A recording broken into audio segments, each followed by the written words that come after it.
vai ser tua. Começou? Bom dia, gente. Boa noite. Vamos começar mais uma live do Salmo 119. Antes de começar, enquanto vocês ficam compartilhando e marcando pessoas, a gente vai ouvir uma musiquinha para dar tempo das pessoas chegarem.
Hoje nós vamos acompanhar o versículo 16, é o último versículo do segundo oitavo, né? Separando de 8 em 8 versículos do acróstico. A gente vai terminar o segundo acróstico hoje, né? A segunda letra do acróstico. Só para quem não está acompanhando, o Salmo 119 tem 176 versículos, sendo que eles são separados em grupos de 8. Cada um desses 8... cada de 8 em 8, todos começam com a mesma letra no hebraico, né? O original começa com a mesma letra. E é como se fosse uma poesia, né? Hebraica. Peraí que o pai tá guardando o carro e tá fazendo bastante barulho. Acaba que nesse acróstico, né, tendo oito versos que iniciam com a mesma letra, e vai trocando. Ele usa todas as letras do alfabeto hebraico, por isso deu 176 versos. O que provavelmente não seria tão fácil no brasileiro, né, no nosso alfabeto, porque tem letras que costumam iniciar palavras, letras que eu não costumo iniciar, principalmente palavras que são comuns de se usar em início de frase, então é muito legal saber que o hebraico tem essa capacidade e esse era o costume deles, né? Fazer poesia não necessariamente com rima, mas geralmente o acróstico era uma coisa mais comum para fazer poesia. E esse salmo, né, como a gente tem falado nas últimas semanas, ele tem bastante o intuito de nos ensinar, de nos fazer decorar ele, né? A ideia da pessoa que escreveu, que nós acreditamos que seja ou Davi ou Esdras, é justamente fazer as pessoas que leem decorar.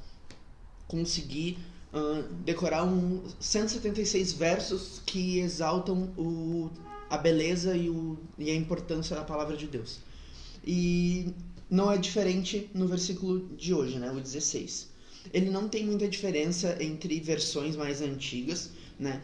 A NAA, a ARA e a NVT é basicamente a mesma coisa. Terei prazer nos teus decretos e não me esquecerei da tua palavra. Então é bem comum. Terei prazer nos teus decretos e não me esquecerei da tua palavra. Na NTLH acaba mudando um pouco. Ele fala, as tuas leis são o meu prazer, não esqueço a tua palavra. Eu prefiro um pouco a NAA, né, as outras versões, por causa da conjugação do verbo, né? A gente tem trabalhado bastante ao longo dessas semanas a maneira com que o salmista trabalha com a colocação dos verbos no futuro, no passado, no presente, numa coisa que é contínua, né? Que começou no passado e no presente continua acontecendo. E eu acho isso muito interessante porque isso dá todo um significado para os versículos que vão vir a seguir.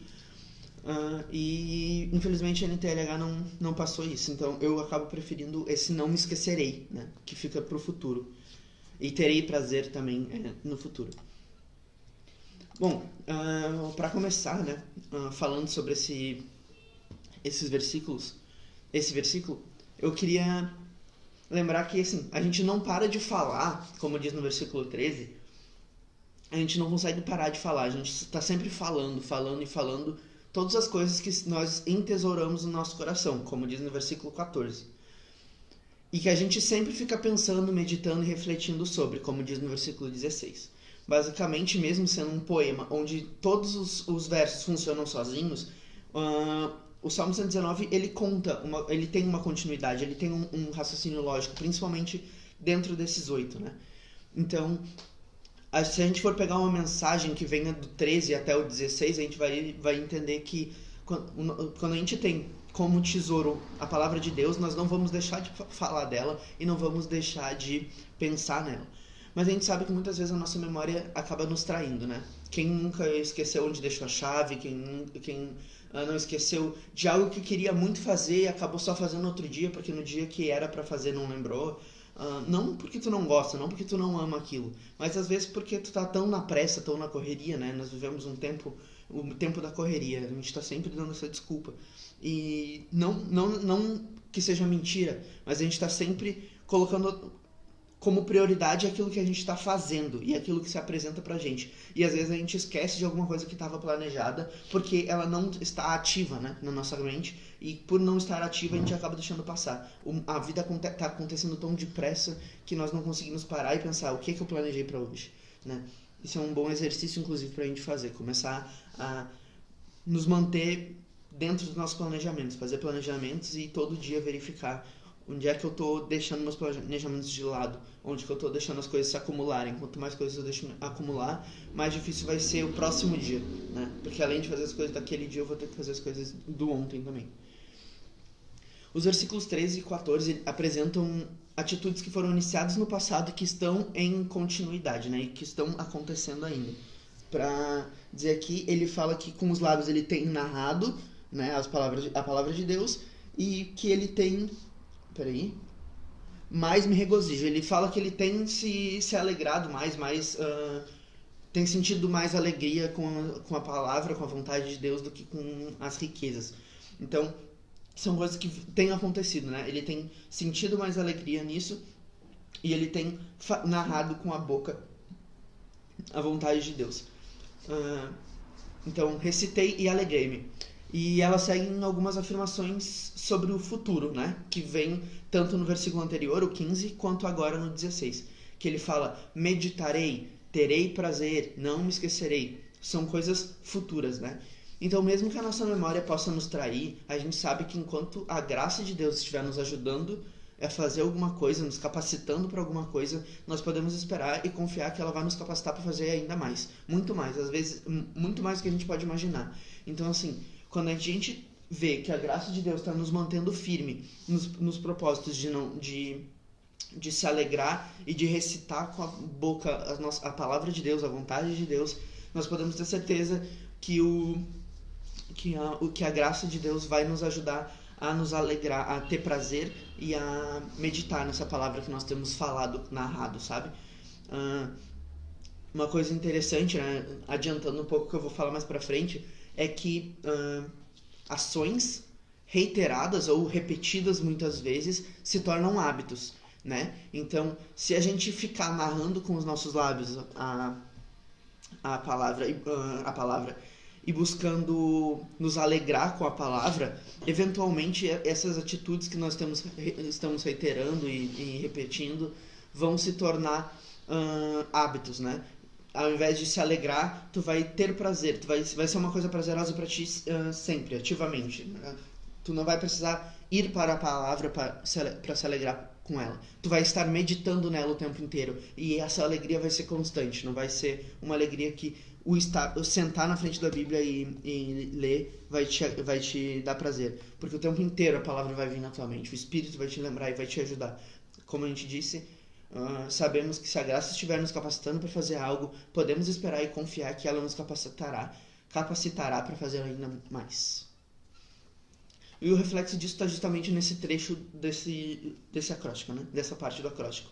Alguém que não tem tomado as atitudes de narrar com os lábios, ela dificilmente vai poder fazer afirmações assim acerca do futuro, sabe? Dificilmente uma pessoa que não tem feito o que ele disse que está fazendo vai poder dizer que vou fazer as coisas que ele disse que vai fazer. A gente precisa ter sabedoria para entender que as nossas atitudes de hoje têm que estar suportando, né? Sendo um firmamento para coisas que a gente quer ter amanhã. Se o que tu tá fazendo hoje não corrobora para te ter o que tu quer ter amanhã, o teu desejo pro amanhã é extremamente surreal, é utópico. Não vai acontecer, entendeu? Não vai acontecer, a não ser que alguém faça por ti, mas isso não é uma coisa que a gente pode contar. A gente precisa entender que as nossas atitudes hoje têm que corroborar para aquilo que a gente quer amanhã. Se amanhã nós queremos não esquecer da palavra e ter prazer nela, hoje nós precisamos buscar alegria na palavra, hoje nós precisamos recitar ela com as nossas bocas. É isso que esse salmo está dizendo, né? Do 13 para cá. Ele tem dito, se tu quer poder dizer que tu não vai se esquecer, tu tem que meditar. Se tu quer dizer que tu vai meditar, tu tem que recitar essa palavra, tu tem que ler essa palavra, tu tem que guardar essa palavra no teu coração. Senão, tu vai estar jogando palavras vazias ao vento. Dessa forma, a gente não vai deixar o nosso querer ultrapassar a capacidade do nosso ter. A gente não vai fazer com que os nossos desejos sejam inalcançáveis por aquilo que nós temos. Nós vamos desejar hoje começar a buscar a palavra, amanhã nós vamos buscar alegrar na busca pela palavra, depois nós vamos buscar meditar na palavra e depois de meditar nós podemos alcançar esse ter prazer contínuo, né? Então é uma coisa gradativa, a gente precisa não necessariamente estabelecer metas, não estou falando aqui que nem um coach que está tentando te ensinar a conseguir alguma coisa específica, e sim como uma pessoa que sabe como que funcionam os hábitos. Para te ter um hábito, tu precisa praticar ele, tu precisa repetir até se tornar um hábito. Enquanto tu não estiver fazendo as coisas de acordo com aquilo que tu quer, tu não vai ter aquilo que tu quer. É insustentável tu querer fazer uma coisa que tu não tá preparado para fazer, ou querer comprar cobertura para um sorvete sem ter o sorvete, sabe? É isso que a gente tem. Essa é uma ilustração bem boa pro que eu tô querendo dizer. Não adianta tu querer botar a cobertura aqui no teu sorvete se aqui não tem um sorvete. Tu vai estar atropelando as coisas, tu vai estar tu não vai estar aproveitando a cobertura do sorvete, não vai estar aproveitando o sorvete, porque tu nem tem ele. E tu vai estar perdendo tempo, perdendo recurso, porque tu está jogando cobertura fora. A gente precisa parar de jogar nosso tempo fora, porque o tempo é muito mais precioso do que uma cobertura de sorvete, sabe? A ilustração, ela funciona para a gente entender como que funciona essa perda. Mas quando a gente compara quais são os recursos, né, uma calda de chocolate para sorvete ou o nosso tempo, a gente consegue ver que a gente está jogando fora uma coisa muito mais preciosa do que a gente pode pensar. Uma coisa que dinheiro raramente vai te dar a oportunidade de poupar. Né? Embora hoje em dia seja assim, a gente consiga poupar tempo através do dinheiro, a maioria de nós é bem pelo contrário. Para ter dinheiro a gente precisa de perder tempo, então não vale a pena perder mais tempo ainda com futilidades ou querendo alcançar coisas que nós não estamos preparados para ter, que nós não nos preparamos todos os dias para ter.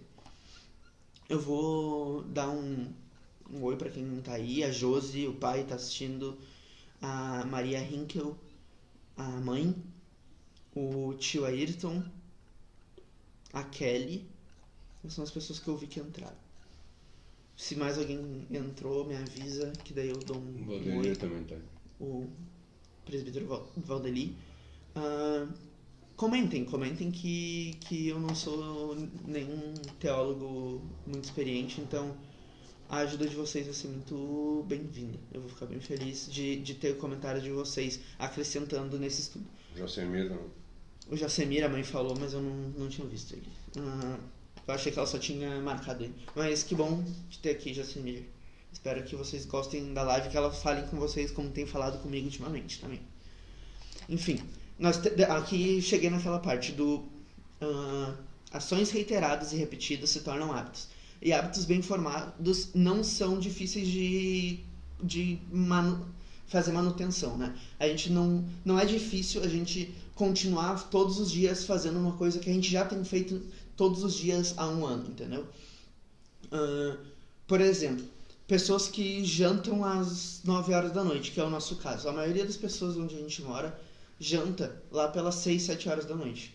E a gente costuma fazer um lanche nesse horário e jantar mais tarde. Esse é um hábito que a gente tem desde que a gente nasceu. Desde que eu nasci, né? No caso, eu não sei como é que era na infância do pai. Mas a gente tem esse hábito de jantar bem à noite e no horário que as pessoas costumam jantar, a gente toma um café. Então, acaba que a gente a gente já tentou mudar isso e fazer que nem os outros, não para tentar copiar os outros, mas porque a gente entende que quanto mais perto da hora de dormir, melhor é ter uma refeição mais leve, né? Por isso fazer um lanche seria melhor, né? Comer um pão, comer uma fruta, tomar um café e não comer algo mais pesado. E a gente já tentou inverter essa ordem, né? De fazer uma refeição mais pesada mais cedo e fazer um lanche mais à noite. E a gente não conseguiu, a gente tentou por várias semanas e era difícil, a gente às vezes esquecia de fazer a comida mais cedo, esquecia ficava com fome de novo às 9 horas, porque o nosso corpo estava acostumado com aquilo.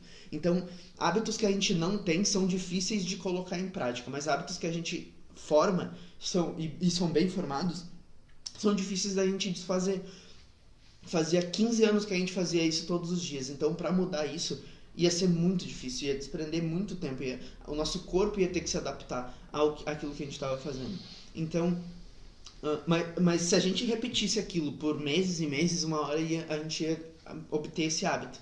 Então, é isso que eu quero dizer aqui, que ações reiteradas e repetidas, elas se tornam hábitos. E os hábitos que são bem formados são muito fáceis de fazer manutenção, de manter eles ativos. O José fez um comentário interessante a respeito disso, tu viu?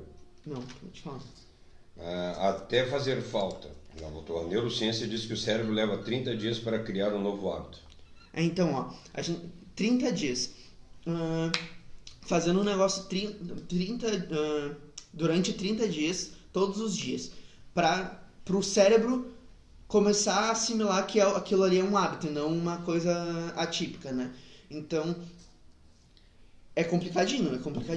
Para te fazer um negócio que tu não tá acostumado a fazer forçadamente por 30 dias, é por isso que eu quis dizer que quando a gente quer meditar todos os dias na palavra, a gente quer ter prazer na palavra, mas a gente nem tenta ler, a gente nem tenta orar, a gente não tenta falar, conversar sobre isso, a gente não vai conseguir. A gente está atropelando as coisas, a gente está querendo fazer uma terceira etapa sem fazer as duas primeiras. Porque as duas primeiras são as mais chatas, né? O começar a ler de maneira assídua todas as noites, por exemplo, a palavra de Deus, ler, sem ter esse hábito, é difícil, é cansativo, dá sono. Se fazer de manhã, pior ainda, porque tu já recém acordou, tu nem tá entendendo o que tu tá lendo.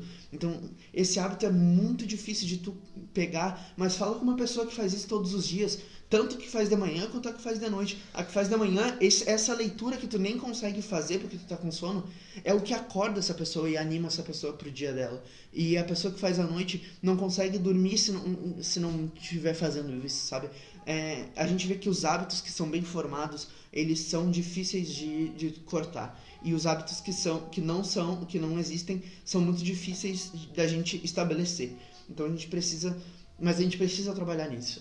Se a gente quer chegar em algum lugar, se a gente quer chegar ao ponto de poder dizer com tranquilidade, não me esquecerei da tua palavra, terei prazer e meditarei todos os dias.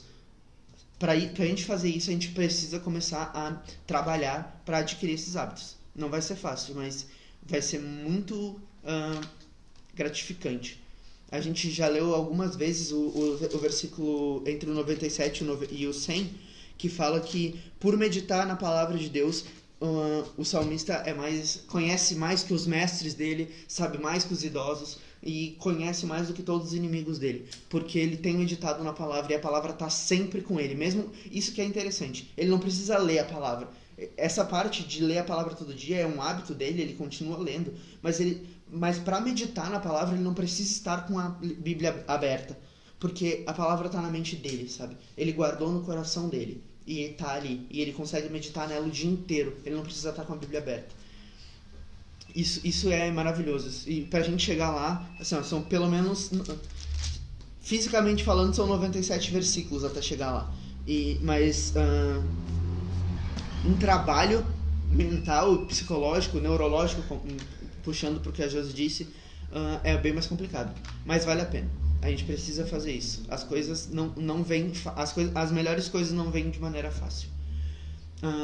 Aqui eu citei alguns exemplos de coisas que a gente poderia puxar para fazer, para chegar em algum lugar. Eu botei leituras bíblicas diárias, não só ler, mas ler e buscar algum devocional. Por exemplo, tu lê um capítulo inteiro, mas, tipo, às vezes a gente lê um capítulo e a gente pensa, não, hoje eu vou ler 4 capítulos. E não faz isso. Lê um capítulo e procura algum comentário de alguém que tu gosta ou pergunta para alguém sobre o capítulo. Tenta aprender o capítulo, não ler o capítulo, entendeu? Não aprender um capítulo é muito melhor do que ler 4 capítulos. Então, essa leitura de qualidade é uma prática muito boa, muito melhor do que a leitura como se fosse um livro de romance. Orações feitas com tempo. A gente tem muito costume de, daqui 5 minutinhos eu tenho que dormir, vou fazer uma oração rápida. Ou vamos fazer a oração pra dormir. Ou eu vou aproveitar aqui que o pessoal do louvor tá nessa ministração e vou orar aqui. Daí tu tem 2 minutinhos enquanto o pessoal o piano tá ali tocando, a ministra de louvor tá ministrando, e daí tu aproveita aquilo ali pra orar. Não é isso não é esse o hábito, isso não vai fazer um hábito. O que faz um hábito é a gente tirar um tempo e dizer assim, agora eu vou tirar meia hora e eu vou focar em oração. Se eu não conseguir orar por meia hora, eu vou ficar em silêncio por 15 minutos e orar 15. Eu vou ficar 5 minutos orando, que é o que eu consigo orar, e vou ficar 25 meditando. E medita, e pensa, e conversa contigo, conversa com Deus. Tenta botar isso em prática. Eventualmente a tua oração vai criar mais conteúdo. Tu vai começar a perceber, eu poderia ter falado daquele meu amigo lá que eu esqueci de falar ontem. Posso falar, pedir pela minha mãe, por aquela dor que eu tive na perna. Começar a pedir para Deus me ajudar a encontrar mais coisa para orar. E não só pedidos, né? Pedidos são os mais fáceis da gente lembrar, mas colocando isso em prática todos os dias. Como a Josi disse, pelo menos 30 dias a gente vai começar a ter um hábito. E quando a gente começar a ter esse hábito, a gente vai começar a ver isso dando frutos. Uma oração feita com tempo tirado para oração. Não é eu tô arrumando minha cama, eu vou orar. Não é eu vou aproveitar que eu vou comer aqui daqui 5 minutos e vou orar. É eu vou só orar. Eu vou parar tudo, vou desligar as luzes, eu não quero enxergar nada para não tirar o meu foco da oração. Outras coisas que eu citei que eu botei aqui são devocionais, né? A gente ouvir alguém falando sobre algum tema específico e estudar sobre esse tempo. Comunhão, falando da palavra de Deus, né? Recitar com os lábios, né? Falar sobre Deus. Discipulado, tu vê alguém que tu admira, que tu vê que, pô, essa pessoa eu acho que é um cristão de verdade. E seguir essa pessoa, buscar fazer as obras parecidas com o que essa pessoa está fazendo e tentar aprender com ela, né? Pastores, diáconos, presbíteros, líderes, né? A gente buscar em líderes que a gente vê que tem responsabilidade com a palavra, que tem amor pela palavra e tentar se tornar discípulos dele por enquanto, para aprender com ele a ser discípulo de Cristo.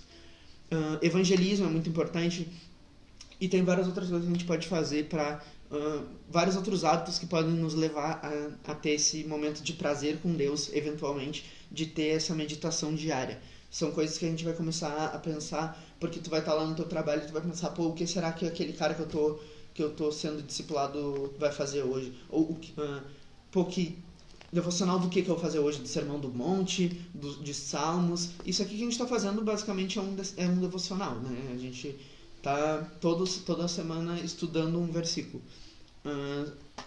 É 1 hora por versículo, então é bastante coisa.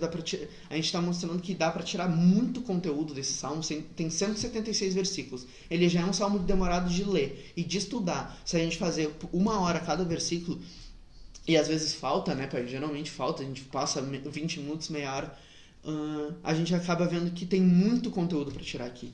Porque a Bíblia, ela é sustentada pela própria Bíblia, né? A Bíblia, como é que é? Interpreta a própria Bíblia. Então a gente está lendo o versículo 16, mas o versículo, como já aconteceu hoje, do versículo 13 até o 15, é uma base para o que está vindo no 16. E daí a gente vai ver que o que está escrito no 16 é uma referência ao que está escrito lá em Deuteronômio. A gente vai ver que o que está escrito no 16 foi citado por alguém lá no Novo Testamento. Não estou dizendo que isso aconteceu, mas eu estou dizendo que acontece várias vezes. A gente vê que várias pessoas citam o 12. Não, é o 11. Guardei tua palavra no meu coração para não pecar contra ti. Muita pessoa cita isso, mas tu já parou para ficar 1 hora refletindo sobre o que esse versículo quer dizer, sem pensar em o que ele quis dizer dentro desse contexto, por que ele falou isso, né? Porque geralmente a gente pega esse versículo separado de tudo e a gente começa a inventar e colocar nossas opiniões e pensamentos. Tu já parou e ficou 1 hora lendo esse versículo e tentando entender o que a própria Bíblia fala sobre ele. Isso que é esse devocional que eu tô querendo te falar, que são coisas que vão nos aproximar de Deus, criar um relacionamento. E relacionamento é justamente a próxima etapa do estudo de hoje. Alguém falou alguma coisa? Não. Ele só tá quieto. Normal, não tem problema. Eu sempre falo, e eu tenho falado em algumas lives do pai também, eu tenho falado bastante, que Deus sempre buscou um relacionamento com a raça humana. E talvez essa seja a maior herança que ele nos deixou. Eu citei Gênesis 2:8, que dá a entender que Deus ia ao Éden todas as tardes, ver Adão e Eva e conversar com eles. A gente tem o Luciano Subirá. Ele costuma dizer que Deus não respeitou nem o como é que chama? Quando tu casa, tu sai em lua de mel. Não respeitou nem a lua de mel. Os caras casaram, no outro dia, de tarde, ele já tava lá querendo conversar. E aí a gente tem esse costume, né, hoje em dia, de chamar as pessoas de carente, quando elas buscam demais relacionamento com as pessoas. A gente acredita muito nesse individualismo que é pregado nas últimas décadas, sobre a independência e tudo mais. Só que o ser humano não foi criado para ser independente. O ser humano foi criado para ser totalmente dependente de Deus. E também de relações interpessoais, sim. A gente é um ser relacional. Isso a filosofia fala. Sociável, né? A gente fala é um ser sociável. A filosofia fala, hoje em dia, a gente tem visto filosofias individualistas crescerem, mas a gente vê que por muito tempo a gente entendeu o ser humano como um ser sociável. E por que a gente está perdendo essa essência, sabe? Quanto mais a gente tem se afastado da nossa cultura, da palavra de Deus, mais individualista fica a nossa cultura. Então a gente começa a perceber que quanto mais longe da cultura cristã tá a nossa cultura, mais individualista ela é, provavelmente quanto mais cristã ela for, menos individualista, mais relacional ela vai ser. Então, isso é uma característica cristã. O relacionamento interpessoal é uma característica cristã. A gente precisa de mentores, de líderes, de mestres, de amigos, de colegas. A gente precisa de rivais para nos incentivar a buscar mais. Não rivalidade tipo ser um oponente, um inimigo, mas um rival de tu entender que, assim, cara, eu não vou deixar aquele cara ser mais cristão que eu, sabe? Isso não é uma coisa necessariamente ruim. Tu não precisa boicotar o cara, mas dizer assim, ó, cara, se esse cara tá lendo 3 capítulos e estudando 1 hora cada um desses capítulos por dia, eu também posso fazer isso, cara. Eu não vou ficar pra trás, eu não vou ser menos... Eu não vou amar menos Cristo do que ninguém, entendeu? Ter rival é uma coisa legal. É uma coisa que pode até ser divertida, se for feita com sabedoria. A gente só não pode criar inimizade por causa de rivalidade. Isso que é um negócio ruim. A gente tem muito esse negócio de levar aos extremos as características, né? De considerar que um rival é um inimigo, mas um rival não é um inimigo. É uma pessoa que tu tá, às vezes, se comparando com ela, dizendo assim, não, eu não posso deixar esse cara ser melhor que eu. E pode ser útil isso, sabe? É óbvio que a gente não vai se comparar com pessoas, mas, por exemplo, eu citei discipulado, né? E é muito, muito interessante como a Bíblia às vezes compara o aluno com o mestre. E muitas vezes o maior rival do aluno é o mestre, né? Porque quem é a pessoa que o aluno diz eu preciso superar esse cara? É o mestre dele. Então, assim, isso é rivalidade, isso é uma rivalidade saudável. De tu tá aprendendo com o cara e de tu tá buscando no cara referências para ser melhor que o cara naquilo que tu tá aprendendo com ele. Isso é uma rivalidade saudável. A gente precisa de coisas assim, a gente precisa de aliados. E muitas vezes nossos aliados vão ser os nossos melhores rivais, né? Porque a gente vai estar crescendo com eles e a gente não pode deixar eles... A gente não pode ficar para trás. Porque isso vai gerar um déficit, uma quebra no nosso aprendizado. A gente precisa... é divertido, é interessante, é gostoso a gente aprender uns com os outros e ter essa rivalidade que nos incentiva a buscar mais a Deus. A tua mãe colocou ali um pouco antes, né? Assim, nós temos preguiça de orar, mas quando vem a dor queremos que Deus ouça a nossa oração e atenda. Muitas vezes a gente procura Deus ou no momento bom ou no momento ruim, a gente não tem uma intimidade com Deus, né? E o que nós deveríamos ter é uma intimidade com Deus, para quando a gente passar por problema, a gente nem precisar orar, porque Ele já vai estar ali. Ou quando a gente estiver feliz, a gente nem vai precisar agradecer, porque Ele já está ali. Na realidade, é o relacionamento. E aí a Gabriele Zimmermann escreveu assim, ó, pensando no relacionamento como algo essencial da vida cristã, inspirador. É inspirador ver a vida dos primeiros cristãos lá em Atos.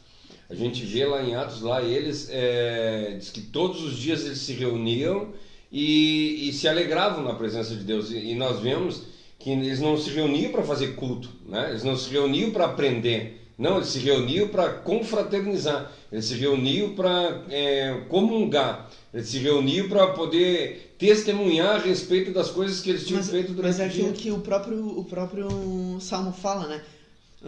Que quando a gente guardar no nosso coração e o tesouro do nosso coração for a palavra de Deus, assim como diz em Lucas, a gente não consegue... tudo o que a nossa boca fala é o que o nosso coração está cheio, né? Então...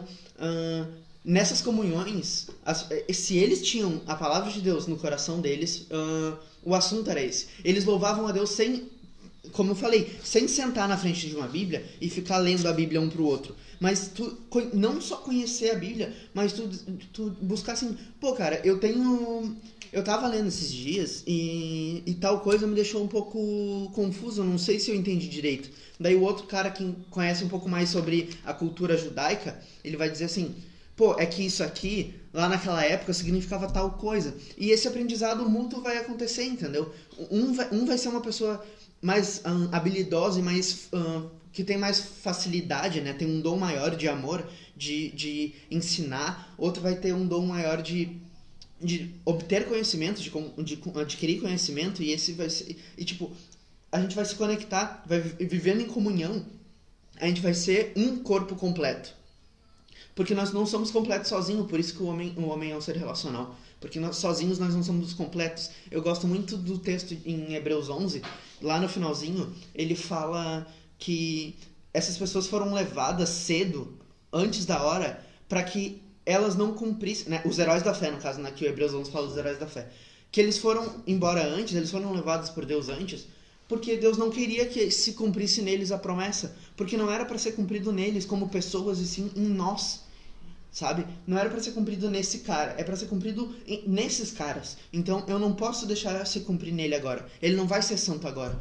Ele tá bem perto, mas ele não pode ser. Porque tá faltando a Josi, tá faltando a Gabriele Zimmermann, tá faltando o Leonel, tá faltando o Claudio Miro, tá faltando pessoas, sabe? A gente é uma unidade, a igreja é uma unidade, ela cresce sozinha, ela se junta.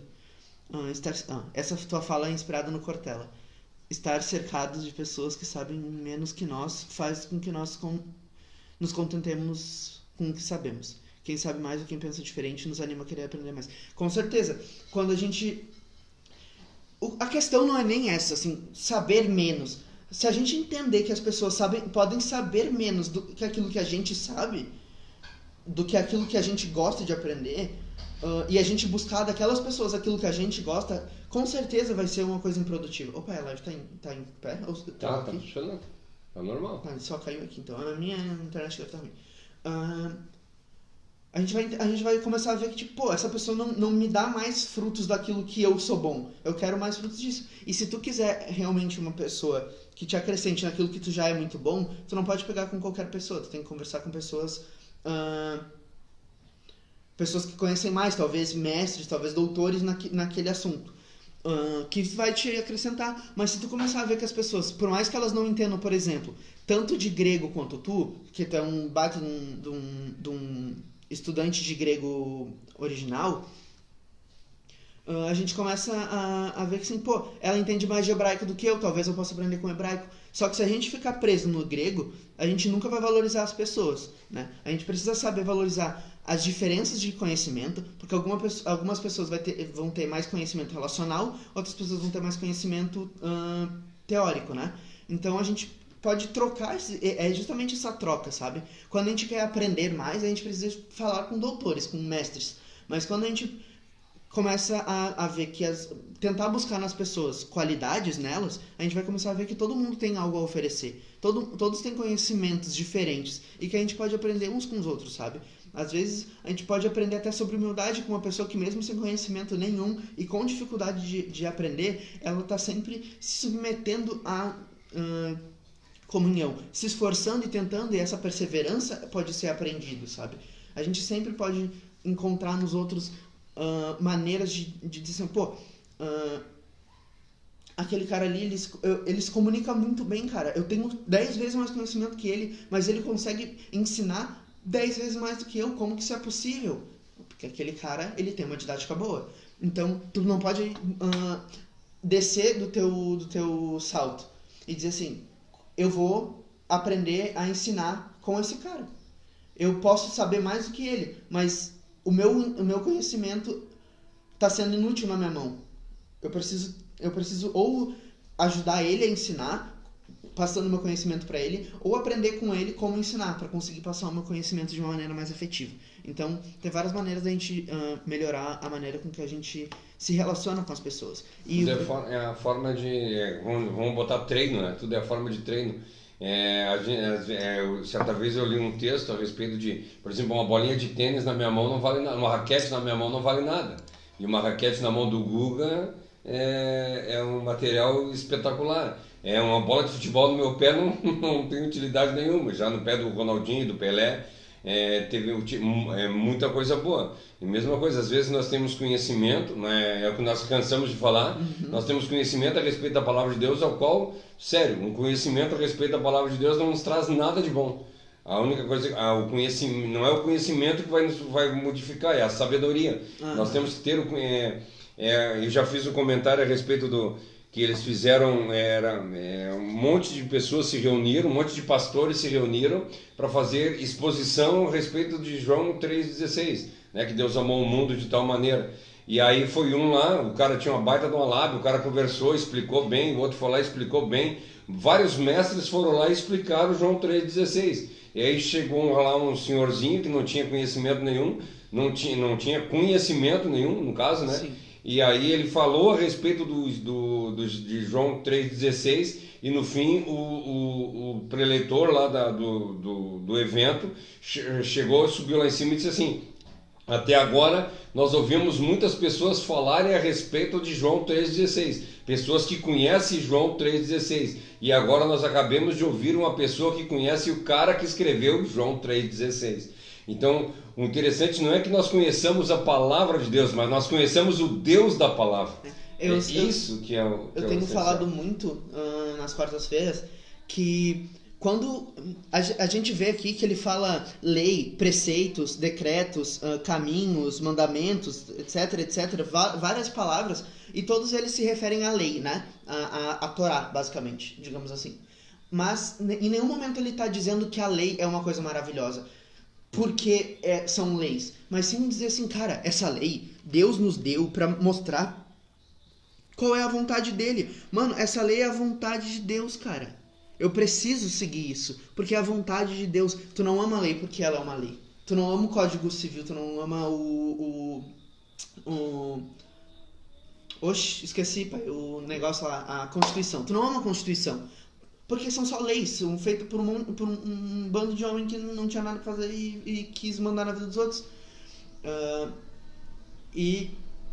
Só que aquela lei mosaica, ela não é feita por homens, ela é feita por Deus.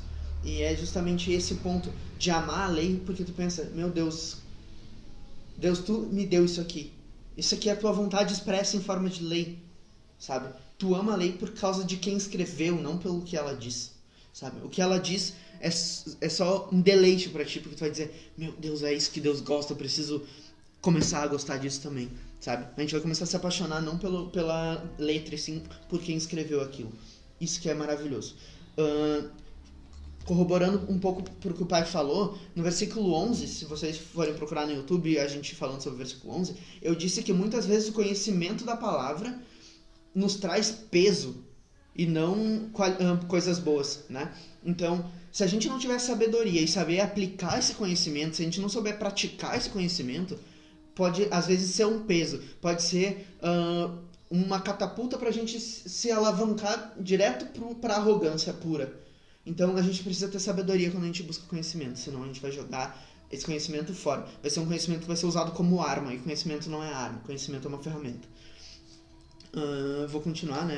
Que a gente deu uma fugida, mas é muito bom. Eu gosto muito mais de seguir o que o que as pessoas que estão me ouvindo querem conversar, do que seguir o estudo que eu fiz, porque o estudo que eu fiz é pra tentar dar uma direção pra conversa, né? Não pra tomar todo o tempo do estudo. A Gabriele disse que está sendo muito edificante, e a Rutinha disse que está muito feliz vendo tu falar tão bem. Parabéns pela perseverança dos pais.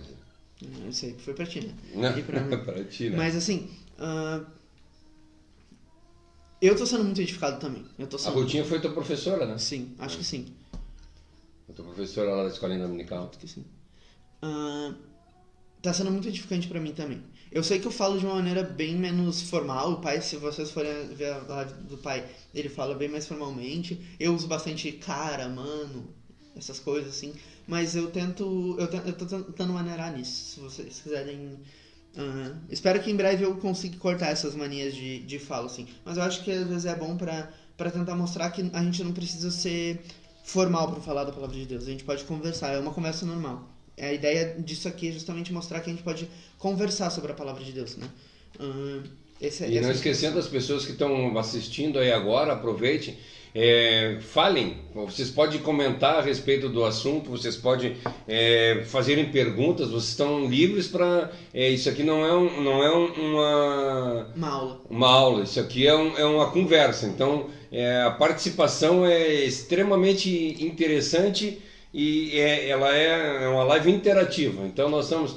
vocês podem perguntar o que vocês quiserem. Se nós não souber responder, nós vamos estudar e vamos responder depois. E semana que vem, ou na terça ou na quarta, a gente vai conversar sobre isso.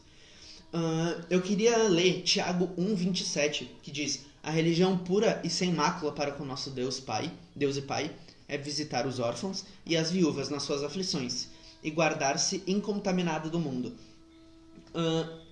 A religião pura e sem mácula é relacionamento, né? Principalmente com as pessoas que estão em necessidade, em aflições, né? Aqui fala órfãos e viúvas porque são pessoas que têm muito mais facilidade para estar em aflições, né? Uma pessoa que não tem os pais. Pra gente puxar um pouco mais para dentro desse negócio de relacionamento. Qual é a maior dificuldade de um órfão? Qual é a maior dificuldade de uma viúva? Ou de um viúvo também.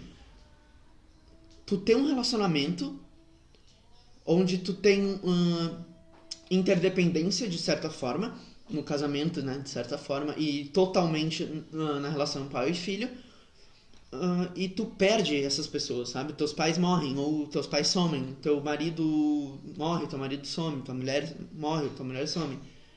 Tu fica carente, né? Tu fica com uma carência, com uma lacuna ali, precisando de alguma coisa. Tu tem uma carência de relacionamento. E o papel da religião, pura e sem mácula, é suprir essa carência que as pessoas têm de relacionamento. Quando a gente vê que eles não estão falando para dar dinheiro, ele fala para visitar os órfãos e as viúvas nas suas aflições. A gente vai precisar dar dinheiro, dar comida quando as pessoas estão morrendo de fome? Sim, a gente precisa ajudar. A gente tem ajudado aqui a nossa comunidade com comida, porque a gente sabe que as pessoas precisam se sustentar e se manter vivas. A gente acredita que Deus vai prover isso.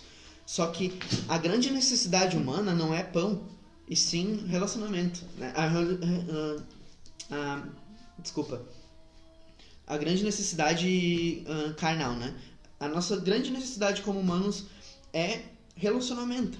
E quando a gente vai mais a fundo nisso, a nossa maior necessidade espiritual é relacionamento com Deus, que é justamente nem só de conviver ao homem, mas da palavra de Deus. Então, assim, a gente começa a ver que a vontade de Deus, o relacionamento com Deus é a nossa maior necessidade espiritual e a nossa maior necessidade humana, né? Hoje tá difícil, eu tô nem pai, tô errando um monte. Terrena. É relacionamento interpessoal com as pessoas, seja nossos pais, seja nossos cônjuges, nossos amigos ou nossos mestres, né? Também nossos alunos, a gente aprende muito com pessoas que a gente está ensinando. Mas aí vamos pegar um pouquinho mais pesado. Você tem se relacionado como um cristão? Tu tem amado o próximo como Jesus te amou? Né? Em João 13:34 fala: eu lhes dou um novo mandamento, que vocês amem uns aos outros, assim como eu os amei, que vocês também amem uns aos outros. Ou seja, aquele negócio lá de amem uns aos outros como você se ama, né? Tipo, ame o próximo como a ti mesmo. Daí tu vai dizer: mas eu nem tenho tanta autoestima, não gosto muito de mim. Beleza, então ama os outros como Jesus te amou, sabe? Então, assim, é pra ir mais pesado mesmo. É pra amar os outros como Jesus te amou. O que Jesus fez por ti? Vamos lá para João 3,16 então. Porque Deus amou o mundo de tal maneira que deu o seu Filho unigênito para que todo aquele que nele crê não pereça, mas tenha vida eterna. Ou seja, a gente tem que amar os outros a ponto de estar dispostos a perder coisas para dar coisa aos outros. A gente tem que sacrificar nossas coisas para dar coisa, para ajudar os necessitados. É óbvio que a gente não precisa parar de comer para dar comida para alguém que já está comendo. O que Cristo fez foi se sacrificar em santidade por aqueles que precisavam de redenção, né? Foi uma situação que nunca vai acontecer de novo, mas a gente teria que estar disposto a dizer assim: se a minha morte vai salvar aquela pessoa, eu estou disposto a morrer, sabe? É literalmente isso. Mas isso é pesado, isso é exagerado, a gente não precisa morrer pelas coisas e tudo mais. Vamos lá, 1 João 3,16. Nisto conhecemos o amor, que Cristo deu a sua vida por nós, portanto nós também devemos dar a nossa vida pelos nossos irmãos. Sim, não é exagero, é a realidade bíblica. Isso é o relacionamento humano que Deus espera de nós. estar dispostos a dar as nossas vidas pelos nossos irmãos. Se for necessário, se isso for salvar ele, se deixar de comer hoje, vai dar alimento hoje para alguém que não tem comida há uma semana, a gente tem que ficar sem comer hoje. Isso é o nosso papel como igreja, isso é o nosso papel como humano, como cristão. Isso é se relacionar como cristão. Se a gente não tem se relacionado assim, a gente não tem se relacionado como Cristo. A gente não tem feito esse mandamento de João 3,34. Amai uns aos outros como eu vos amei. E como a gente pode abrir mão de algumas coisas, de alguns mandamentos, e abraçar tanto outros, né? A gente vê pessoas que, não citando religiões específicas, mas eu quero citar alguns mandamentos que são muito vistos por outras pessoas. O sábado é muito visto. Tem gente que não come carne de porco, tem gente que não toma café, tem gente que não usa regata, tem gente que não pode usar bermuda no púlpito, tem gente que não pode falar cara no púlpito porque é informal demais, tem gente que não pode botar a tua xícara de café, apoiar a tua xícara de café em cima da Bíblia, não pode usar a Bíblia de mousepad quando não estiver funcionando na mesa, não pode isso, não pode aquilo. A gente se apega a um monte de coisa assim, e daí a gente se esquece que Cristo disse: amai uns aos outros como eu vos amei. A gente está se apegando muito a coisas pequenas e tem deixado passar o mandamento que Cristo nos deu. Um mandamento de relacionamento interpessoal, um relacionamento com as outras pessoas, de dar nossas vidas pelos outros, viver como um sacrifício vivo. Quando a gente entender que nos sacrificar pelo nosso próximo que está em necessidade é nos sacrificar por Deus, por Cristo, por aquele que se sacrificou por nós, a gente está retribuindo uma coisa que já foi feita por nós, e nós estamos agradando a Deus, nós estamos vivendo o cristianismo verdadeiro. A gente entende que a vontade de Deus expressa em leis e decretos são esses mandamentos. A gente separar um dia para Deus, né, o sábado, por exemplo, não é uma coisa que eu estou criticando. O que eu estou criticando é guardar o sábado e esquecer de amar o próximo. O que eu estou criticando é tu ter zelo por esse livro e não ter zelo pelo que está escrito nele, sabe? É disso que eu estou falando. Por que a gente tem tanto zelo por coisas pequenas? Uma Bíblia, a gente pode comprar outra, gente. O livro, as páginas, o papel não é importante, não é sagrado. O que é sagrado é o que ele está dizendo. E esse papel poderia muito facilmente estar com várias coisas escritas sobre Harry Potter, sabe? Esse papel podia ter coisas escritas sobre filósofos ateus, mas não tá. É coincidência que esse papel... Não é coincidência, né? Mas tipo, é puro estatística que essa árvore deu essa Bíblia. Não é uma coisa... Esse papel não é sagrado, aquela árvore não era sagrada. Felizmente aquela árvore teve esse destino de poder levar a palavra de Deus para pessoas. Mas não é porque aquela árvore é importante, sim porque a palavra que foi impressa aqui é importante. O significado dela. Esse conjunto de símbolos de português nem foi o primeiro que foi escrito. Essas coisas que a gente está lendo hoje foram escritas em hebraico. As coisas que estão escritas no Novo Testamento foram escritas em grego. Então, tipo, nem esses símbolos aqui são importantes. O N serve para muitas palavras que não são a palavra de Deus. Mas é o que elas significam, o significado, a vontade de Deus por trás dessas leis, não a lei, sabe? É isso que a gente tem que se apegar. A gente tem que se apegado a muitas coisas bobas, escolhido coisas que a gente quer seguir e coisas que a gente não quer seguir, sabe? E isso não pode acontecer, principalmente porque os dois principais mandamentos são amar a Deus sobre todas as coisas e amar o próximo como a ti mesmo, que Jesus ali em João 13:34 colocou que é para amar os outros como ele nos amou. O problema é que as pessoas usam como amuleto, né?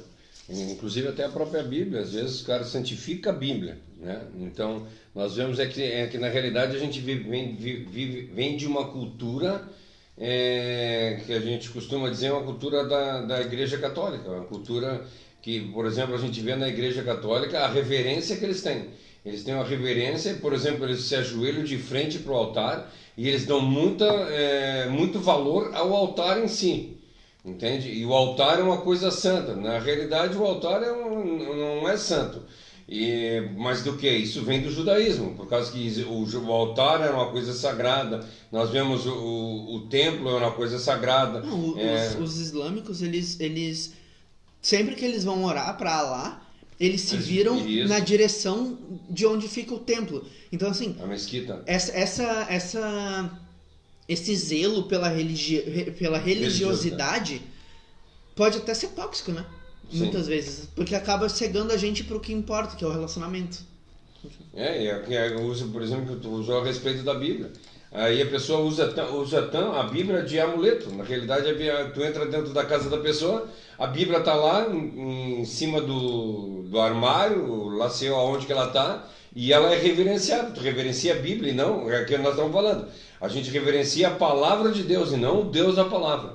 E isso não pode acontecer. Nós temos que reverenciar Deus. Deus é que é o Todo-Poderoso. E essa palavra simplesmente é uma forma que ele entrou em contato conosco. Então, assim, a palavra em si ela é fria, né? O que a palavra quer dizer é que tem a importância. A gente precisa começar a praticar e não só ouvir a palavra, né? Tiago 1:22 diz: sejam praticantes e não somente ouvintes, enganando a vocês mesmos. Eu quero ler esse trecho. Peraí. Eu vou ler esse trecho, porque esse trecho é muito bom, eu gosto bastante dele. Ele fala sobre... Ele cita identidade, sabe? Isso que eu gosto muito. Eu gosto muito de conversar sobre identidade. Quem já ouviu eu falando sobre isso, sabe? Que eu gosto muito de entender a identidade cristã. O papel cristão como... Teu papel como cristão dentro da sociedade. E Tiago fala sobre isso, né? Fala que quem não entende a palavra tá errado por esse sentido. Eu vou ler na NVT, tá? Não se limitem, porém, a ouvir a palavra. Ponham-na em prática. Do contrário, só enganarão a si mesmos. Pois, se ouvirem da palavra e não praticarem, serão como alguém que se olha no espelho, vê a si mesmo, mas assim que se afasta, esquece como era sua aparência. Se, contudo, observarem atentamente a lei perfeita que os liberta, preservarem nela e a puserem em prática, sem esquecer o que ouviram, serão felizes no que fizerem. Daí aqui ele vai falar: se algum de vocês afirma ser religioso, mas não controla a língua, engana a si mesmo, e a sua religião não tem valor. A religião pura e verdadeira aos olhos do Pai é cuidar dos órfãos e das viúvas, né? É o mesmo texto de antes, um pouquinho antes, o 22. E aqui ele fala sobre identidade, porque ele fala aqui, ó, se a gente ouvir a palavra e não praticar, é como alguém que olha no espelho, vê quem ele é. Por que a gente vê quem ele é quando a gente olha pra Bíblia? A gente começa a ver assim: cara, eu tô errado nisso, eu sou depravado, eu sou uma pessoa ruim, eu não sou uma pessoa boa sem Deus. E daí a gente vira as nossas costas pro mundo e a gente vê o mundo sendo bem pior que a gente diz: então eu nem sou tão ruinzinho assim. Então a gente começa a esquecer quem a gente é. Quando a gente olha pra palavra, a gente vê quem a gente verdadeiramente é, a nossa identidade. E quando a gente se vira pro mundo, a gente esquece dessa identidade. Se a gente não estiver meditando 24 horas por dia na palavra, nós não saberemos quem nós somos. Nós seremos reflexos dessa sociedade, inclusive. Para que um dia mesmo a graça que nos ajudou a guardar a palavra, recitar ela com a nossa boca e se alegrar nela, para que um dia essa graça possa nos fazer meditar e ter prazer nela e nunca esquecer dela, a gente precisa viver a palavra. A gente não pode só recitar e dizer assim: meditarei nos teus decretos. A gente tem que meditar. O meditarei é meditar de verdade, não é falar que vai meditar. O guardar a palavra no coração é guardar a palavra no coração, não dizer que vai guardar a palavra no coração, sabe? Não é só recitar. O recitar é um exercício pra gente manter na nossa mente aquilo, mas não serve de nada se tudo que está sendo dito não for praticado. Daí eu separei aqui algumas coisas. Por exemplo, no 9, no versículo 9 ele fala: de que maneira poderá o jovem guardar puro o seu caminho? Observando segundo a palavra. Ou seja, não é só aprendendo a palavra, é observando o caminho dele conforme a palavra, ajeitando o caminho dele conforme a palavra. O 8 diz: cumprirei os teus decretos, né? O 7 diz... não, pera, eu errei. É o 4 que fala: tu ordenaste os teus mandamentos para que cumpramos a risca. Então, para que a gente cumpra, não para que a gente leia, não para que a gente fale várias vezes e repetidamente até alguém encher o saco e não querer mais falar com a gente. É praticar, botar em prática, né? Ele pede para Deus não deixar ele se afastar do caminho. Ele pede para Deus ensinar os decretos de verdade, mas não é ensinar só para aprender. É para aprender e meditar todos os dias enquanto pratica. De lembrar que quando tu for fazer alguma coisa que foge do caminho dele, ele te lembrar, lembra que tu leu lá em Mateus 5, não sei o que bem-aventurados são os mansos. Por que tu tá se irando com o teu irmão? Por que tu tá agredindo ele verbalmente, sabe? Então a gente começa a buscar na palavra, na meditação da palavra diariamente, esse guia para as nossas vidas. Já bateu a hora, tá? Falta pouco. eu ia conversar um pouco sobre a letra, Beth, mas daí eu não converso. A gente já conversou no versículo 9, então acho que tá de boa. Hoje é o 16? Hoje é o 16, é o último. É o último, eu falei no começo da live. Para que um dia mesmo afastar. Isso aqui eu já li, tô viajando. Eu já falei disso aqui.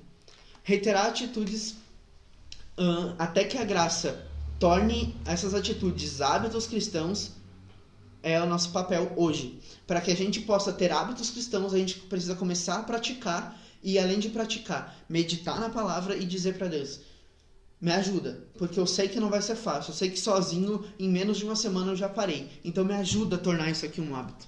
Me ajuda a fazer isso aqui se tornar algo frequente na minha vida. Algo que eu não consiga viver bem. E que mesmo que eu seja forçado a não conseguir naquele dia fazer isso, que eu sinta falta. Falta a ponto de, no momento que eu conseguir, eu fazer imediatamente, com alegria, sentir prazer em fazer, sabe? Pedir ajuda para Deus para sentir esse prazer na palavra, sabe? O Salmo 119, versículo 140 fala: puríssima é a tua palavra, por isso o teu servo a estima. Ou, em outra tradução, diz que a tua promessa foi plenamente comprovada, por isso esse servo tanto a ama. Então, assim, o 140 fala sobre como o salmista ama a palavra de Deus, e como ela é pura, como ela é perfeita, e foi plenamente comprovada. O Salmo 119, versículo 163 diz: eu odeio e detesto a mentira, mas eu amo a tua lei.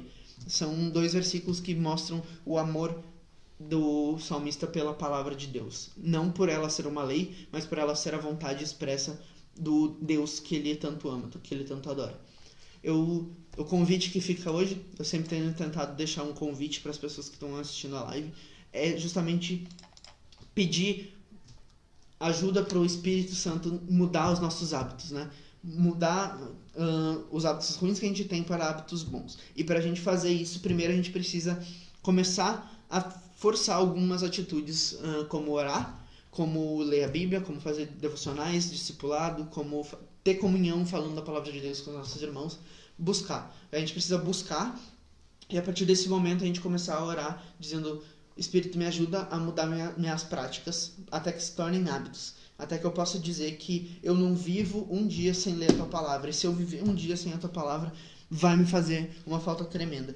E não porque a palavra não está na tua cabeça. Provavelmente ela vai estar na tua cabeça, mas mesmo assim tu gosta de ter esse contato com a palavra de Deus. De ter esse momento devocional. De parar e pensar e dizer: Deus, se tem mais alguma coisa que eu posso tirar desse salmo, que eu já fiquei 1 hora falando dele, me fala agora. E com certeza vai ter, sabe? Com certeza vai ter. Eu sempre gosto de dizer que existem 2000 anos de revelação entre o último livro da Bíblia e os dias de hoje. É óbvio que não são totalmente inspirados, a gente não acredita que se a gente escrevesse uma história de um livro, o Evangelho segundo Martinho Lutero, seria inspirado por Deus, mas a gente acredita que a gente pode aprender muito sobre Martinho Lutero, a gente pode aprender muito sobre João Calvino, a gente pode aprender muito sobre Agostinho. Da onde que era Agostinho? Que eu esqueci? Que eu não quero usar Santo Agostinho. De Hipona. Agostinho de Hipona. São grandes exemplos, grandes homens que viveram. O Agostinho lá no começo, nos primeiros séculos. O Calvino e Lutero lá por 1500. Spurgeon, que é justamente o cara que a gente está se baseando esse estudo de hoje. Esses caras, eles contam a história da igreja, eles contam Atos, né? Atos continua neles, com erros, com certeza, mas Atos também fala de erros que os apóstolos fizeram.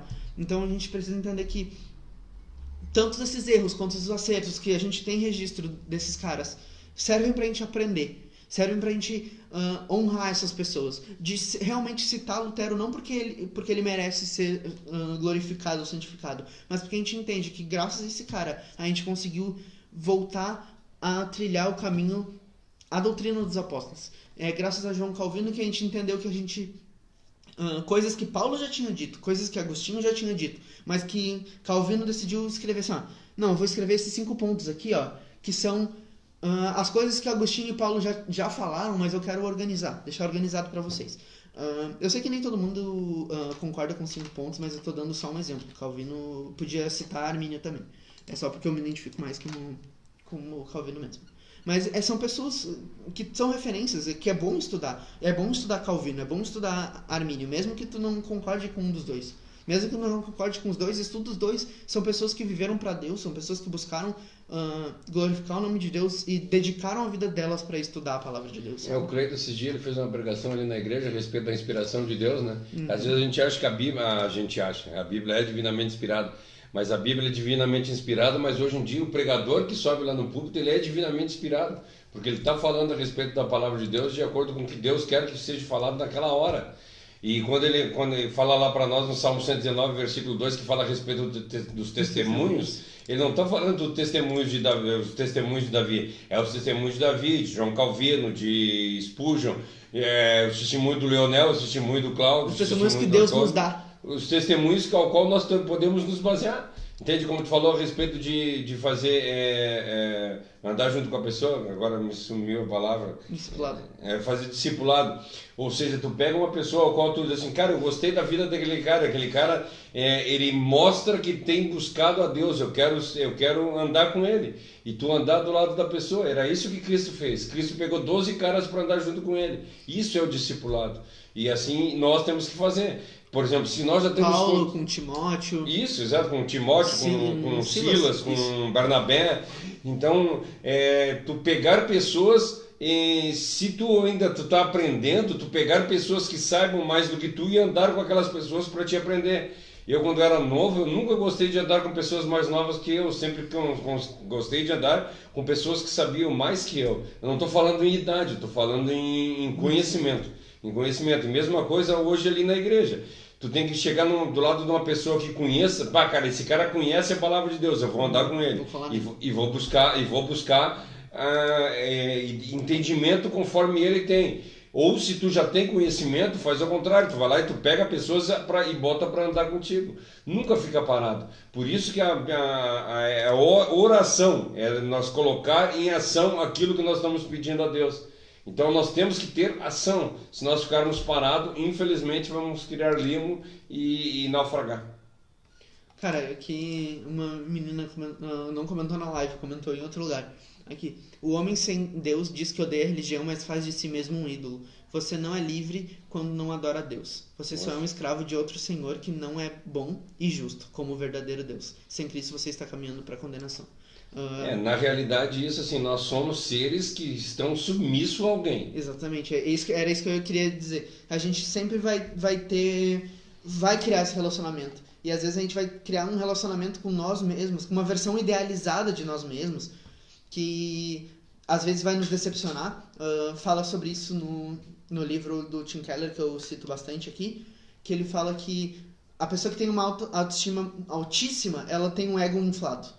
E uma pessoa que tem uma autoestima baixíssima é uma pessoa que tinha o ego inflado e que furou esse ego. Então, tanto a autoestima alta quanto a baixa autoestima são problemas de ego inflado, de ego humano, de tu botar expectativa demais em ti e tu se frustrar ou tu ainda não ter se frustrado. Porque uma coisa que vai acontecer com um balão que tá super inflado é estourar. Então mesmo as pessoas que tu vê que tem uma autoestima gigantesca, essas pessoas vão ter essa autoestima furada em um momento se elas continuarem confiando nelas. E é justamente sobre isso que foi por isso que eu gostei e eu quis citar esse versículo, não, essa citação aqui. Porque, cara, a gente vai se relacionar com alguém, a gente vai ter alguém como ídolo. E e como ela disse, se a gente não submeter ao único verdadeiro e puro Deus, que é nosso Deus, a gente vai submeter a outras coisas. Vai ser o dinheiro, vai ser nossos desejos, vai ser nós mesmos, vai ser qualquer coisa, vai ser a nossa sociedade, vai ser nossos filhos, vai ser nosso marido. E são pessoas que falham. E pessoas que falham podem te frustrar. E o pior disso é que quando é outra pessoa, por exemplo, teu marido, ou teu pastor, vamos usar um pastor, que tu super idolatra esse teu pastor, e ele, por ser humano, erra uma vez, e isso te deixa extremamente para baixo, te afasta de Deus, mostra o quão errado tu tá, porque tu tá não só confiando em humanos, mas tu tá colocando expectativa e pressão sobre a vida daquela pessoa que aquela pessoa não precisava ter, que ela não pode ter, porque aquela pessoa muitas vezes não está buscando isso. Aquela pessoa se dispôs a caminhar contigo para buscar a Deus, e o que tu faz é tentar distorcer essa representatividade que ele deveria ter, essa liderança dele, sabe? Para finalizar, eu vou dar só uma passada por cima daquilo que eu tinha falado desse Bet. Bet é a segunda letra do alfabeto grego, que a gente leu, do 9 até o 16. A mãe disse que toda semana ela vê que está longe de ser uma boa e perfeita cristã, todos estamos. Mas fico grato a Deus por poder aprender mais. Obrigado, Leonel, por deixar ser usado por Deus. Eu acredito muito que eu tenho sido usado pelo fato dele estar me tocando também. Eu consigo ver ele conversando comigo todas as semanas, enquanto eu faço esses estudos, e isso me deixa muito feliz. Eu consigo ver toda semana que eu achava que eu estava longe de ser um bom cristão, e eu estou bem mais longe do que eu achava. Então toda semana eu tenho visto, e isso tem sido um choque. Mas eu achava, agora eu tenho certeza. Não. Quando eu olho para a palavra de Deus, eu digo, meu Deus do céu. Aquele versículo ali que fala de vergonha, eu acho muito legal aqui. O versículo 6 do Salmo 119 diz: então eu não terei de que me envergonhar quando eu considerar todos os teus mandamentos. O pai disse assim, quando a gente vai começar a ver que a gente tá... Como é que tu tinha dito? A gente vai poder falar sem vergonha, né? Foi isso que tu falou. A gente não vai ter vergonha de falar sobre os mandamentos. A minha interpretação desse versículo tinha sido completamente diferente, porque eu tinha lido assim, cara, se eu andar nos caminhos de Deus, eu vou parar de ler a Bíblia e sentir vergonha de mim. Foi essa, para vocês verem o quanto naquele momento que a gente estava fazendo esse estudo pela primeira vez, eu tava com essa sensação. Meu Deus, eu tô muito longe. Eu li a Bíblia e eu sentia vergonha. Quando eu li esse versículo, eu disse, se eu começar a botar a palavra de Deus, os decretos de Deus, como direcionais na minha vida, eu vou parar de ler a Bíblia e ter vergonha, porque eu vou começar a andar e eu vou começar a ver, olha, isso aqui que eu tenho feito tá agradando a Deus. Eu gosto muito de citar isso, porque eu lembro que a questão de momento, né, o negócio tá falando de falar, né, de falar abertamente sobre os mandamentos, e eu já me imaginei, cara, que vergonha que é o jeito que eu vivo. Eu só queria... A respeito do que tu falou ali, de a gente ter... Nós somos servos de alguém, né? Sempre vamos ser servos de alguém. Lá, e aí fala em 2 Timóteo 13 para nós assim, isso aqui eu acho maravilhoso, isso aqui, assim, Sabemos, porém, isso, que nos últimos dias sobrevirão tempos trabalhosos, porque haverá homens amantes de si mesmo, avarentos, presunçosos, soberbos, blasfemos, desobedientes a pais e mães, ingratos, profanos, sem afeto natural, irreconciliáveis, caluniadores, incontinentes, cruéis, sem amor para com os outros, não bons, traidores, obstinados, orgulhosos, mais amigo dos deleites do que amigo de Deus, tendo aparência de piedade, mas negando a eficácia dela. Destes, afasta-te. Complicadíssimo. Mas a gente vai continuar falando na semana que vem sobre o Salmo 119. A gente vai partir para a terceira letra. A gente terminou Bet hoje.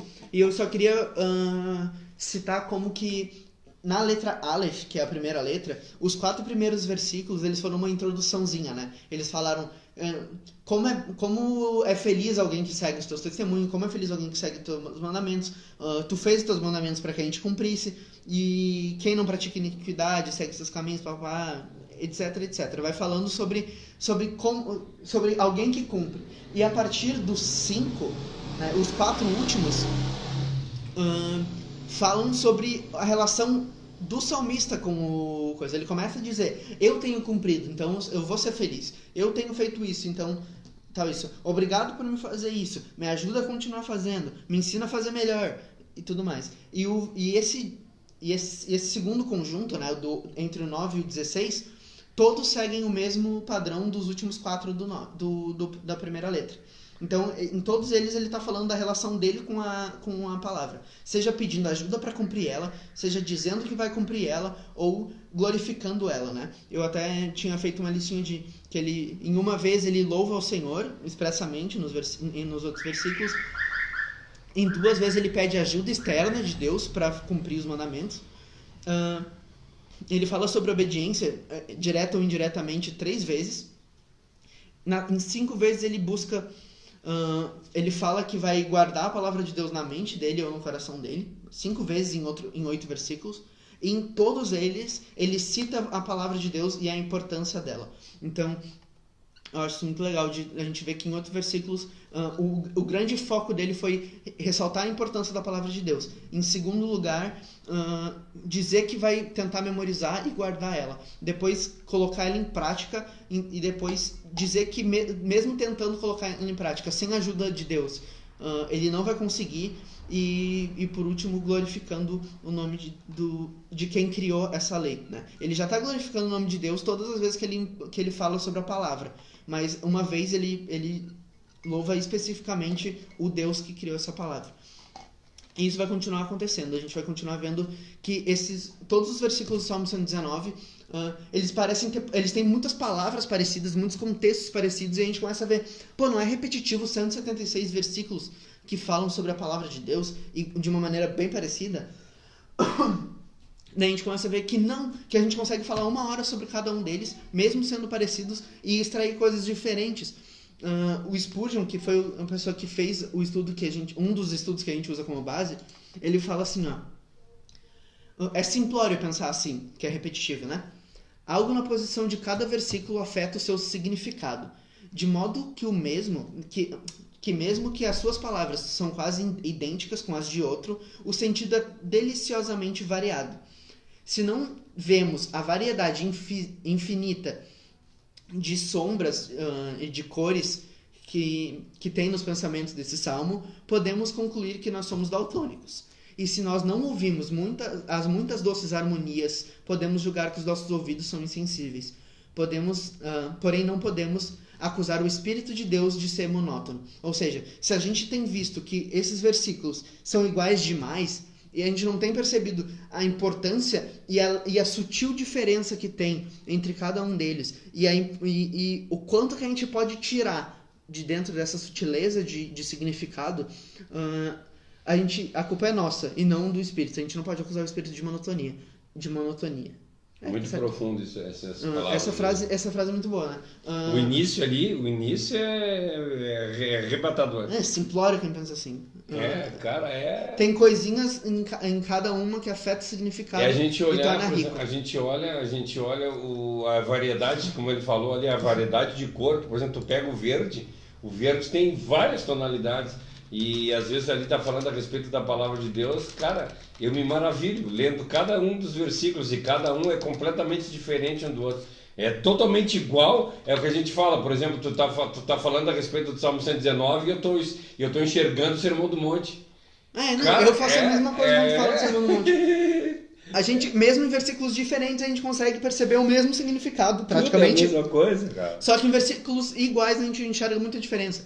Não porque é diferente os versículos iguais, ou porque é igual os versículos que são diferentes, mas porque todos eles têm significados próprios, mas o mesmo espírito, né? Amém. Então, assim, mesmo sendo versículos diferentes, a gente consegue enxergar o mesmo espírito neles. E mesmo sendo muito iguais, a gente consegue perceber a sutil diferença deles, apontando para esse espírito que inspirou o salmista. Então, a gente vai começar uma letra na semana que vem, no versículo 17, que fala: "Seja generoso com o teu servo, para que eu viva e observe a tua palavra." Vamos fazer uma oração, se o pai quiser fazer a oração. Amém. E depois a gente vai para os avisos. Paizinho querido, queremos erguer a nossa oração mais uma vez na tua presença, te agradecendo, Senhor, pelas maravilhas que tu tem feito. Obrigado, Senhor, por tudo que tu tem feito em nossas vidas. Faz de nós verdadeiros adoradores. Não deixa, Senhor, que nós sejamos somente ouvintes da Tua palavra, mas que nós possamos colocar ela em prática. E a palavra de Deus diz que para colocar ela em prática nós temos que amar, Senhor. Então, coloca o nosso coração amor pelo próximo, coloca o nosso coração amor para as pessoas que nos perseguem, coloca os nossos corações amor pelos nossos inimigos, e que assim, Senhor, nós possamos propagar a Tua palavra todos os dias. Faz de nós verdadeiros adoradores. Abençoa, Senhor, todas as pessoas que participaram dessa live, que Tu possa estar abençoando, guardando e protegendo, dando pão de cada dia e não deixando faltar a paz, é o que eu te peço em nome de Jesus. Amém. Amém. Dá os anúncios tu hoje. Amanhã é quinta. Amanhã às 8 horas tem um culto presencial aqui na Peniel Forquilinhas. O encontro de fé. Vai ter transmissão. Sexta a gente não vai ter nada, sábado também não. É só domingo. Sábado é programação interna. Domingo vai ter live de novo às 6h30, que é o nosso culto. A gente vai às 7h30 tem culto na Palhoça e às 6h30 na Forquilinhas. E acho que tem transmissão da Palhoça também, não sei. Não sei. Mas a Forquilinhas tem transmissão nessa página que a gente está fazendo agora. Na segunda-feira não tem nada. E na próxima terça tem a continuação do Sermão do Monte. A gente vai terminar o capítulo 5. Não, já acabou? Não, terminou? Começa o 6. Começa o 6 na próxima, finalmente. Depois de um ano estudando o Sermão do Monte, a gente vai pro capítulo 6. Faltam 2 ainda, então vai mais uns 2 aninhos aí. E na próxima quarta, além de novo, a gente 9h30 se encontrar aqui para estudar o Salmo 119, a 1h30 tem na igreja tem a quarta solidária, que a gente tenta auxiliar a nossa comunidade com comida, principalmente. O Júlio César Onofre disse... Peraí que o computador deu uma travada. Excelente estudo, sabendo que para você falar sobre a palavra de Deus, você precisa buscar conhecimento nela. Isso lhe torna cada vez mais próximo do Senhor. Parabéns pela atitude dos pais, pelo incentivo, pois muitos jovens e adolescentes adultos, acho que pessoas que estão no começo da fase adulta, que serão abençoados pelas palavras de Deus. Amém. Eu tenho visto bastante amigos meus que estão entrando aqui, que eu tô bem feliz de ver. Que, eles não eles não comentam na live, né? Eles comentam na... Zimmerman comentou hoje. Essa é tua amiga, Zimmerman? Não, é aquela amiga da semana passada, mas ela é... Não, eu digo, é tua amiga. Ela. Sim, então tá muito legal ver que tem gente participando, que tem gente ouvindo, que mesmo que não o Júlio é amigo do pastor Alexandre. Então é muito bom. A juventude tem que aprender, né? Como pode o jovem guardar puro o seu caminho, observando a palavra de Deus. Amém. Que Deus abençoe. Amém. Fique na paz e até amanhã às 20 horas.